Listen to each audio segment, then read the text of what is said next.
حقیقت کی دنیا کے معزز دوستوں، آئرلینڈ میں پاکستانی فاسٹ باؤلر شاہین شاہ کے ساتھ بدتمیزی کرنے والا شخص کون تھا؟ شناخت ہو گئی۔ ویڈیو کو آخر تک دیکھیں اور ہمارے چینل کو سبسکرائب کریں اور گھنٹی کے نشان کو دبا دیں۔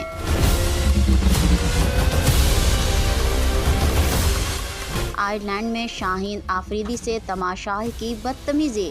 آئرلینڈ کے خلاف ڈبل میں پاکستان اور آئرلینڈ کے درمیان کھیلے گئے دوسرے ٹی20 میچ کے اختتام پر پاکستان کرکٹ ٹیم کے فاسٹ باؤلر شاہین آفریدی باؤنڈری لائن پر تماشائیوں کو آٹوگراف دے رہے تھے کہ ایک تماشائی نے بدتمیزی شروع کر دی۔ اس موقع پر فاسٹ باؤلر پہلے تو غصے میں آ گئے، پھر اس تماشائی کو نظر انداز کرنا چاہا، مگر جب وہ مستقل بدتمیزی کرتا رہا تو سیکیورٹی اہلکار نے مداخلت کی اور شاہین آفریدی کی شکایت پر سیکیورٹی نے اس افغان تماشائی کو گراؤنڈ سے باہر نکال دیا۔